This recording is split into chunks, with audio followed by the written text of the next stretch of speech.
Good morning India. कैसे हैं बच्चा लोग? मेरे प्यारों, मेरे दुलारों, मेरी आंखों के तारों, आपसे बार बार कह रहा हूं मैं कि कोरोना फैल रहा है daily. Stay home, stay safe. और हमारे कॉलोनी में, हमारे समाज में कुछ ऐसे चीता, ऐसे धाकड़ लोग, ऐसे फियर फाइटर भी घूम रहे हैं जिनको किसी चीज से डर नहीं लगता, जो सोचते हैं हमें कुछ नहीं होगा। तो कृपया उनको भी, अगर आप डेली एक आध को भी समझाने का प्रयास करें तो बड़ा अच्छा होगा, बड़ा जागरूक करने की कोशिश करें। और छोटा सा उनके लिए फिर से एक शेयर अर्ज है कि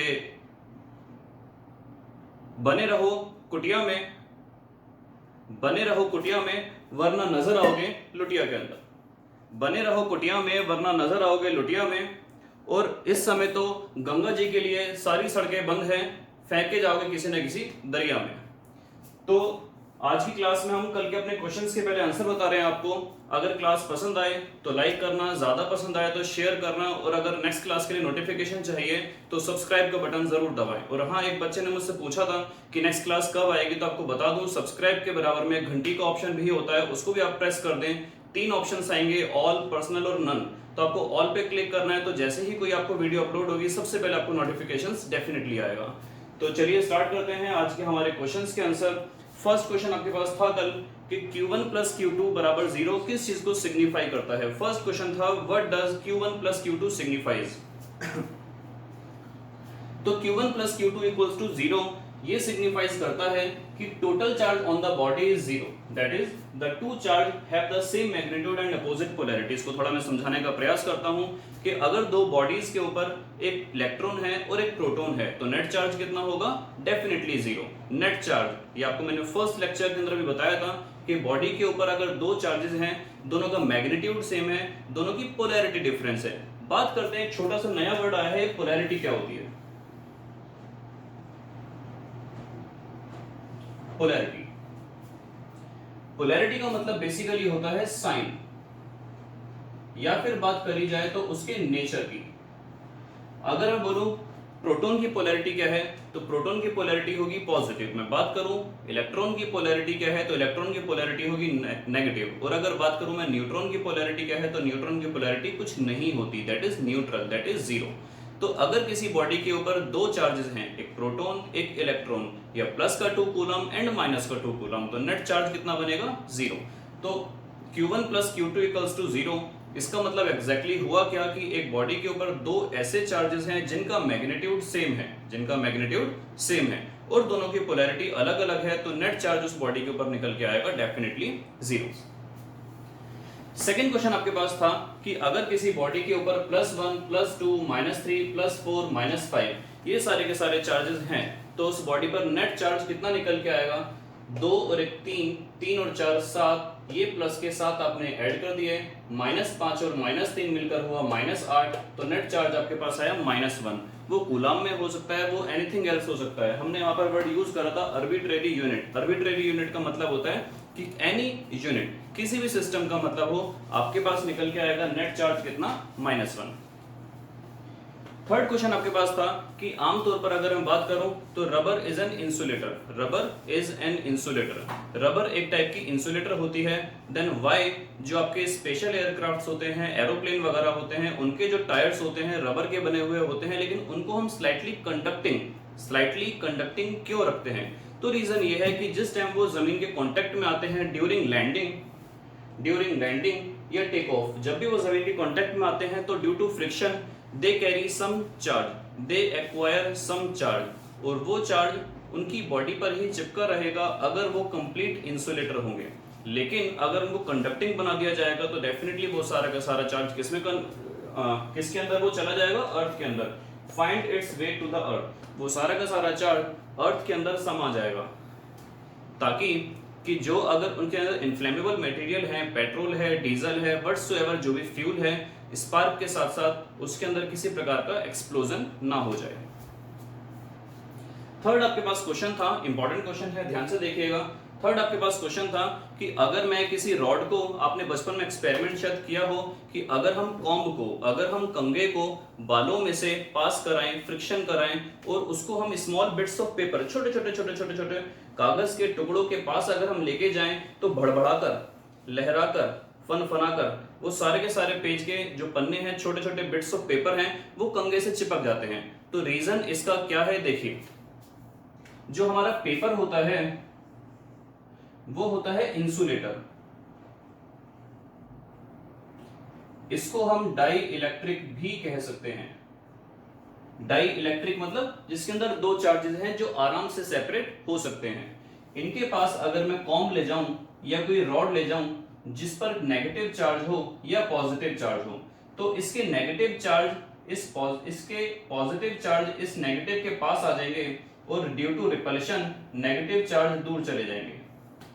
जैसा कि आज की क्लास में हम डिस्कस करने वाले हैं कूलम्ब्स लॉ के बारे में, तो पॉजिटिव चार्ज नेगेटिव के ज्यादा क्लोज है, जिसकी वजह से इनके बीच में जो फोर्स ऑफ अट्रैक्शन होगा वो ज्यादा होगा, और इस नेगेटिव के बीच में जो फोर्स ऑफ रिपल्शन होगा वो कम होगा। तो फाइनल रिजल्ट क्या मिला कि फोर्स ऑफ अट्रैक्शन ज्यादा होगी, जिसकी वजह से ये पेपर फनफनाकर, लहराकर, भड़बड़ाकर चिपक जाते हैं इस ग्लास रॉड के साथ। तो इस वजह से हम बोलेंगे कि बिकॉज पेपर इज इंसुलेटर या dielectric and due to induction. कल आपको बताया था मैंने लास्ट क्लास के अंदर कि ये जो अगर हम डिस्टेंस से हम किसी चीज को चार्ज करते हैं, इस प्रोसेस को हम बोलते हैं इंडक्शन।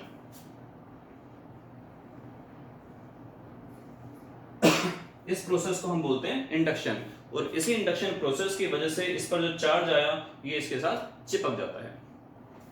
और लास्ट क्वेश्चन आपके पास क्या था, फिफ्थ क्वेश्चन आपके पास था कि can a charged body attract another uncharged body. क्या कोई charge body another uncharged body को अट्रैक्ट कर सकती है? तो yes, definitely yes, because of induction.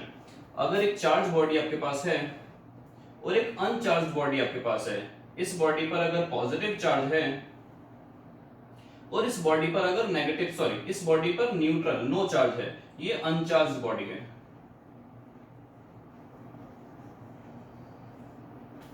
तो जैसे मैंने आपको अभी यहां पर बताया, ये चार्ज बॉडी थी पहले आपकी रॉड, और पेपर आपका अनचार्ज बॉडी था। उसी तरीके से सेम क्वेश्चन ये है, ये चार्ज बॉडी है, ये अनचार्ज बॉडी है। यहां पर कौन से चार्ज इंड्यूस होंगे बताइए? यस, मन में सोच रहे हैं आप लोग, डेफिनेटली सही सोचा आपने। यहां पर इंड्यूस होंगे नेगेटिव चार्ज और यहां पर चले जाएंगे इसके पॉजिटिव चार्ज। तो पॉजिटिव वाले और नेगेटिव वाले के बीच का डिस्टेंस कम है तो फोर्स ऑफ अट्रैक्शन ज्यादा लगेगी, पॉजिटिव और पॉजिटिव के बीच का डिस्टेंस ज्यादा है तो फोर्स ऑफ रिपल्शन कम लगेगी।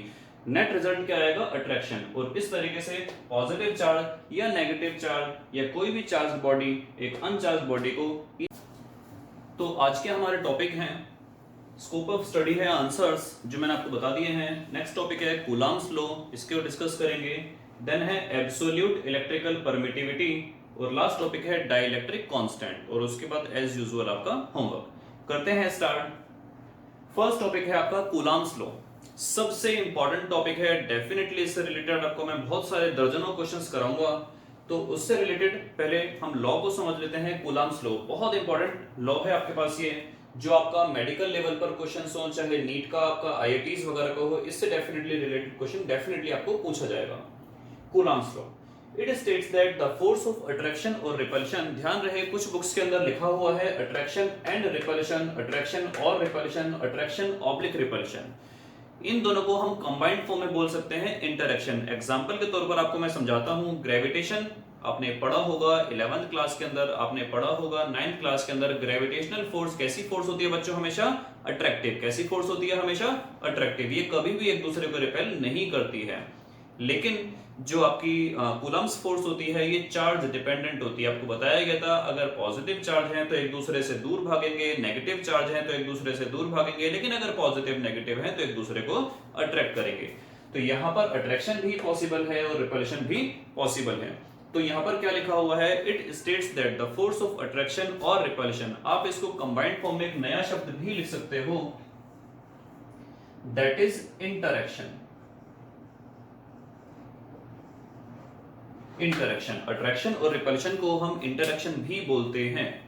तो it states that the force of interaction between two point charges, दो अगर पॉइंट चार्जेस हैं इनके बीच में जो अट्रैक्शन होगा या रिपल्शन होगा, सो कॉल्ड इंटरैक्शन होगा, वो डायरेक्टली डिपेंड करेगा किस पर? डायरेक्टली प्रोपोर्शनल होगा product of the magnitude of charges and inversely proportional to the square of the distance between them. एक एक करके हम इसको डिस्कस करते हैं। पहले आपको मैं बताना चाहूंगा ये डायरेक्टली प्रोपोर्शनल एग्जैक्टली होता क्या है। डायरेक्टली प्रोपोर्शनल का मतलब होता है जिस पर सेम प्रभाव पड़े। सपोज कीजिए कि मेरे घर के अंदर दो महिलाएं हैं जो खाना बनाती हैं, दोनों महिलाएं मिलकर खाना बनाती हैं। अगर 4 घंटे के अंदर, तो 4 महिलाएं खाना कितनी देर में बनाएंगी? 2 घंटे के अंदर। इसका मतलब क्या हुआ? नंबर ऑफ पर्सन्स अगर बढ़ गए तो नंबर ऑफ टाइम कम हो गया, जो टाइम है वो कम हो गया। ये डायरेक्टली प्रोपोर्शनल का सिंबल नहीं है, ये है इनवर्सली प्रोपोर्शनल। डायरेक्टली प्रोपोर्शनल की अगर हम बात करें तो 1 किलो सेब अगर 100 रुपए के आते हैं तो 2 किलो सेब 200 के, 3 किलो सेब 300 के। इसका मतलब क्या हुआ? जैसे जैसे हम सेब का अमाउंट बढ़ाते चले जाएंगे उसी के अकॉर्डिंग हमारे पास जो मनी है, हमें जो परचेज करना है वो बढ़ता चला जाएगा। That is called directly proportional. अगर ये दोनों चार्जेस हैं 2-2 कूलम के, तो फोर्स हो गई डायरेक्टली प्रोपोर्शनल किसके? 2 दूनी 4 कूलम के। इसका मतलब क्या हुआ कि अगर हम दोनों चार्जेस को इंक्रीज करेंगे तो फोर्स भी इंक्रीज हो जाएगी। उसी तरीके से इनवर्सली प्रोपोर्शनल का एग्जांपल आपको जो मैंने दिया था कि अगर 2 महिलाएं किसी काम को 4 घंटे में पूरा करती हैं तो 4 महिलाएं ऑब्वियसली वो 2 घंटे में पूरा करेंगी। हालांकि महिलाओं के साथ कुछ उल्टा होता है कि जितनी ज्यादा महिलाएं होती हैं बतियाने को उतना ज्यादा चालू कर देती हैं, तो हो सकता है वहां पर टाइम खैर ज्यादा लग जाए, हमारी फिजिक्स वहां पर काम नहीं करेगी। खैर हम इंसानों की बात कर रहे हैं, वैसे महिलाएं भी इंसान ही है। खैर आगे बात हम करते हैं यहाँ पर कि force is inversely proportional to R square. तो यहाँ पर अगर हम बात करें, इन दोनों को हमने कंबाइन कर दिया तो F is directly proportional to Q1 Q2 upon में आर स्क्वायर। ऐसा ही आपके पास एक लॉ हुआ करता था ग्रेविटेशन के अंदर, that is M1 M2 upon में आर स्क्वायर। यहां पर हम बात करते थे मास की, और मास के अंदर हमेशा अट्रैक्टिव फोर्स होती है, लेकिन चार्जेस के अंदर कैसी फोर्स होती है? रिपल्सिव भी होती है। F is equals to K Q1 Q2 upon में आर स्क्वायर। अगर किसी बच्चे को याद हो तो यहां पर हम लगाया करते थे ग्रेविटेशनल कांस्टेंट। इस कैपिटल G को हम बोलते थे ग्रेविटेशनल कांस्टेंट। उसी तरीके से K को हम बोलेंगे force constant, electrostatic force constant. फिर से एक बार समझते हैं, जितना बड़ा चार्ज उतनी फोर्स ज्यादा, जितना बड़ा चार्ज उतनी फोर्स ज्यादा, डिस्टेंस जितना ज्यादा फोर्स उतनी कम, डिस्टेंस जितना ज्यादा फोर्स उतनी कम, और डिस्टेंस जितना कम फोर्स उतनी ज्यादा। तो इनवर्सली प्रोपोर्शनल होगा। उसी तरीके से अगर हम बात करते हैं, दोनों चार्जेस जितने ज्यादा पावरफुल फोर्स उतनी ज्यादा, दोनों चार्ज जितने कम पावरफुल फोर्स उतनी कम। This is called directly proportional and inversely proportional. तो K को हम क्या बोलते हैं? Electrostatic force constant.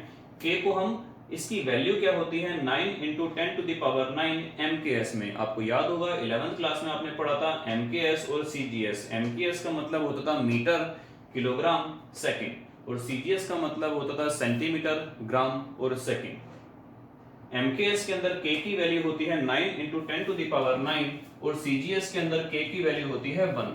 K को हम एक दूसरे फॉर्म में भी शो करते हैं 1/4 पाई एप्सिलॉन नॉट। इसको हम बोलते हैं एप्सिलॉन नॉट, एप्सिलॉन नॉट। ये जो नीचे 0 है इसको नॉट की फॉर्म में शो करते हैं, और ये ग्रीक लेटर है, इसको हम बोलते हैं एप्सिलॉन। तो एप्सिलॉन नॉट की वैल्यू होती है 8.854 × 10⁻⁻12। जिस तरीके से हमने K की यूनिट ढूंढी यहाँ पर न्यूटन मीटर स्क्वायर पर कूलम स्क्वायर। आपको रटने की रिक्वायरमेंट नहीं है। अगर K की यूनिट आपसे याद नहीं होती है, आप बड़े आराम से यहाँ से एग्जाम में 2 सेकंड में ड्राइव कर सकते हैं। कैसे? K अगर मैं निकालना चाहूं, आर स्क्वायर की क्रॉस मल्टीप्लाई कर देंगे, और जो दोनों Q1 Q2 हैं इसको हम डिवाइड में भेज देंगे।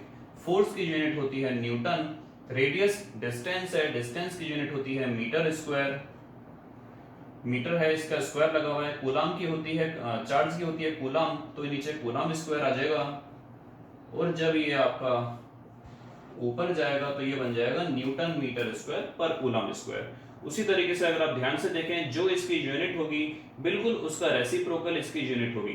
तो एप्सिलॉन नॉट की यूनिट क्या निकल के आई? न्यूटन का उल्टा पर न्यूटन, मीटर स्क्वायर का उल्टा पर मीटर स्क्वायर, पर कूलम स्क्वायर का कूलम स्क्वायर।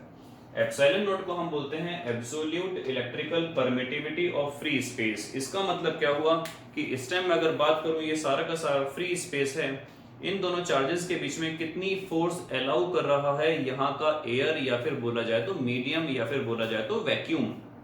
अगर मैं सेम सिस्टम को, सेम डिस्टेंस को, दोनों सेम चार्जेस को पानी में डुबो दूंगा तो क्या इनके बीच में लगने वाली फोर्स बढ़ जाएगी, क्या इनके बीच में लगने वाली फोर्स घट जाएगी, क्या असर पड़ेगा? इनके बीच में मैं सोडियम ले आऊं, इनके बीच में मैं एल्यूमिनियम ले आऊं, इनके बीच में मैं इंसुलेटर ले आऊं, इनके बीच में मैं वाटर ले आऊं, what will happen, what will be the effect of the new medium between these two charges? क्या मतलब हुआ, क्या असर पड़ेगा अगर मैं उनके बीच में कोई नया मीडियम ले आऊं? तो वो कहलाएगी हमारी डाइलेक्ट्रिक कांस्टेंट। अभी हम फिलहाल बात कर रहे हैं केवल फ्री स्पेस की, अभी हम बात कर रहे हैं फ्री स्पेस की। तो एप्सिलॉन नॉट को हम बोलेंगे absolute electrical permittivity of free space, और इसकी वैल्यू अगर आप फाइंड आउट करना चाहें तो यहां से इजीली फाइंड आउट कर सकते हैं। इसकी वैल्यू होती है 8.854 into 10 to the power -12 पर न्यूटन पर मीटर स्क्वायर कूलम स्क्वायर। ये था आपके पास कूलम्स लॉ के बारे में। अगर मैं इसके ऊपर एक क्वेश्चन आपको सॉल्व करके बताऊं तो देखिए कैसे सॉल्व होगा वो।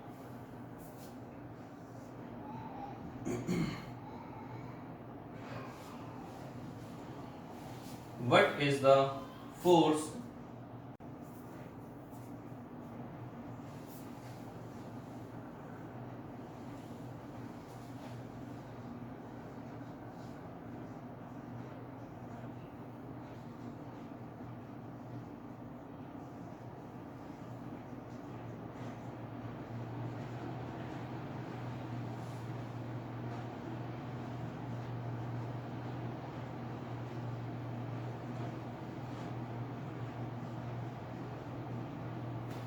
क्वेश्चन है हमारे पास, what is the force of attraction between 2 point charges. आपके पास 2 पॉइंट चार्जेस हैं, एक है 2 माइक्रोकूलम और दूसरा है 3 माइक्रोकूलम। इसको हम -3 ले लेते हैं तभी तो अट्रैक्शन होगा।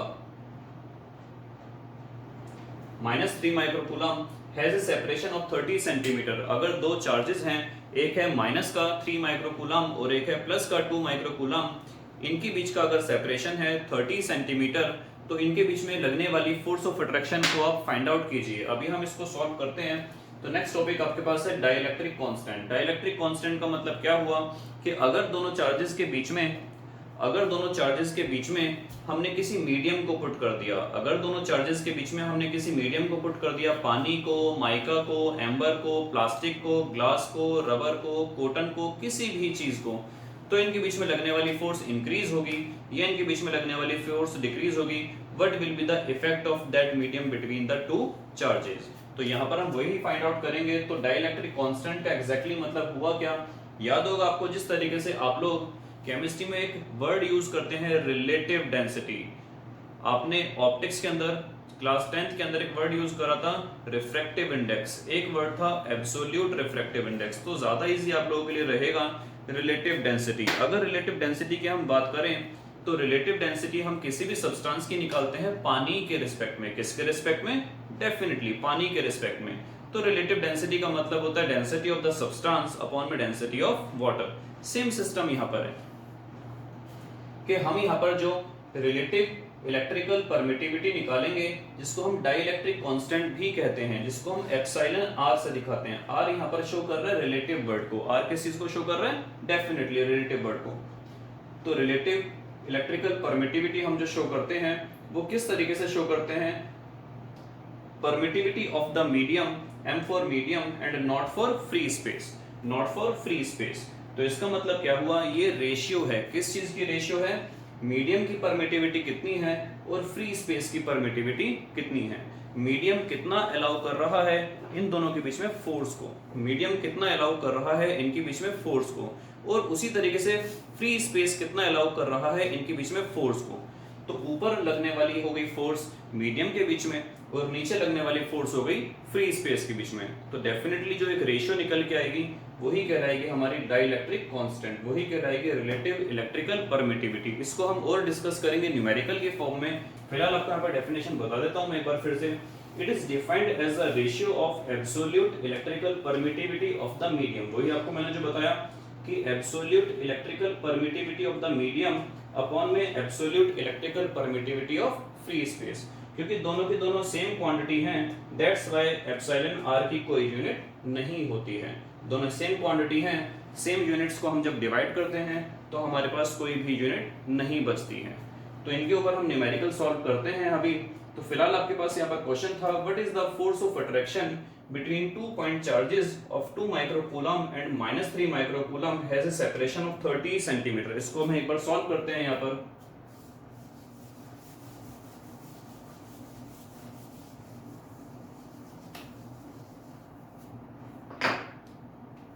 अगर आपके पास दो चार्जेस हैं 2 माइक्रोकूलम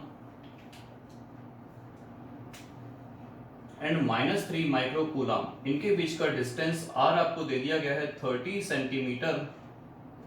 फोर्स का फॉर्मूला आपको बताया गया KQ1 Q2 अपॉन में r स्क्वायर। K की वैल्यू है 9 into 10 to the power 9, Q1 की वैल्यू है 2 माइक्रोकूलम। नाउ हियर अगर मैं बात करूं माइक्रोज का, तो Q1 आपके पास निकल के आया 2, माइक्रो का मतलब होता है 10 टू द पावर -6 कूलम। उसी तरीके से Q2 की क्या अगर बात करूं 3 into 10 to the power -6 coulomb. हम यहाँ पर हमेशा इनका मैग्नीट्यूड ही लेते हैं, हम इनका साइन नहीं लेते हैं। तो K की वैल्यू आई 9 into 10 to the power 9, Q1 की वैल्यू आई 2 into 10 to the power -6, Q2 की वैल्यू आई 3 into 10 to the power -6। Distance R की वैल्यू है 30 सेंटीमीटर, लेकिन centimetre is not the SI unit of distance, so we will take metre. तो R की value कितनी आई 30 सेंटीमीटर। सेंटीमीटर का मतलब क्या हो गया, इसको हम 10 की पावर -2 लगा देंगे तो ये किस में कन्वर्ट हो जाएगा, मीटर में। R का है whole square 30 into 10 to the power -2 का होल स्क्वायर। सॉल्व करते हैं यहाँ पर। 9 दूनी 18, 18 तिया 54, 6 और 6 12 में से 9 गया 3, 30 का स्क्वायर हो गया 900, 10 की पावर हो गई -4। तो यहां पर आपके पास 54 अपॉन में 9, -4 जब ऊपर जाएगा तो प्लस का 4 हो जाएगा, प्लस की 2 पावर ऊपर जाएंगी तो माइनस की 2 हो जाएंगी। 9 6 जा 54, 3 और 2 5, 5 में से 4 गया 1, तो ये आपके पास आंसर आया 0.6 न्यूटन। फिर से एक बार समझ लेते हैं। फोर्स का फॉर्मूला था KQ1 Q2 अपॉन में R स्क्वायर। K की वैल्यू है 9 इंटू 10 की पावर 9, Q1 आया 2 इंटू 10 की पावर -6, Q2 आया 3 इंटू 10 की पावर -6, डिस्टेंस आया 30 इंटू 10 की पावर -2 का होल स्क्वायर।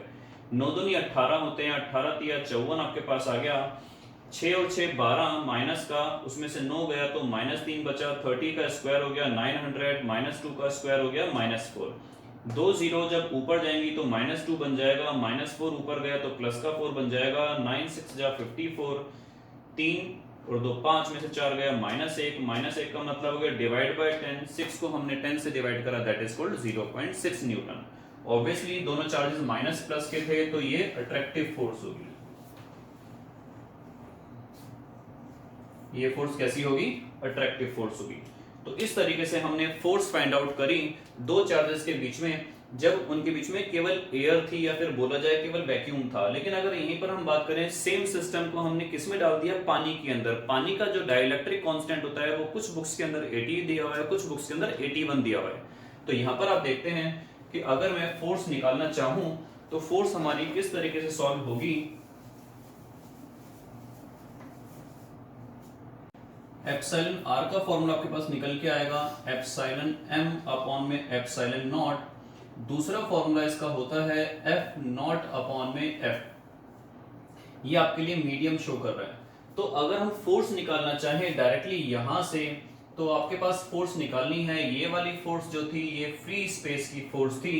अगर हम फोर्स निकालना चाहें मीडियम के अंदर, तो यहां से अगर हम कैलकुलेट करेंगे तो एफ नॉट अपॉन में एप्सिलॉन आर। एप्सिलॉन आर को कुछ बुक्स के अंदर के से भी शो करते हैं, तो हम यहाँ पर के भी यूज कर सकते हैं। एफ एम का फॉर्मूला हो गया एफ नॉट अपॉन में एप्सिलॉन आर, और एफ नॉट की वैल्यू फ्री स्पेस में कितनी आई थी, 0.6, और एप्सिलॉन आर फॉर वाटर मैंने आपको बताया 80 या 81 होता है। अगर हम यहाँ पर 81 ले लेते हैं तो Fm की वैल्यू आ जाएगी 0.6 अपॉन में 81।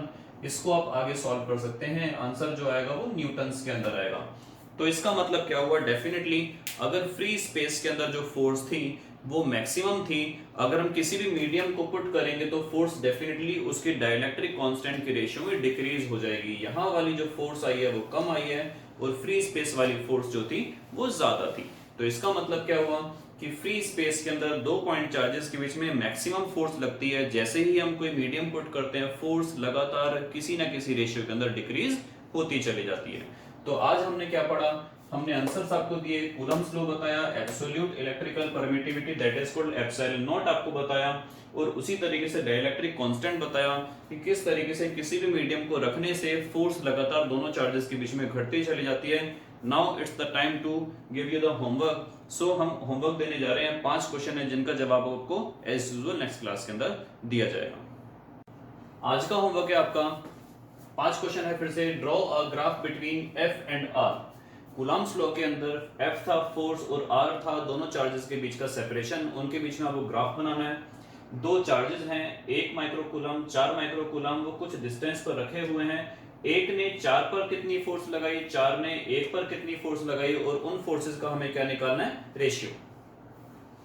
थर्ड क्वेश्चन है the sum of 2 point charges. 2 point charges हैं जिनका सम है, जिन दोनों चार्जेस का सम है 7 माइक्रोकूलम, उनके बीच में फोर्स लग रही है आपकी 1 न्यूटन की, डिस्टेंस है 30 सेंटीमीटर का। उन दोनों चार्जेस को सेपरेटली आपको फाइंड आउट करना है।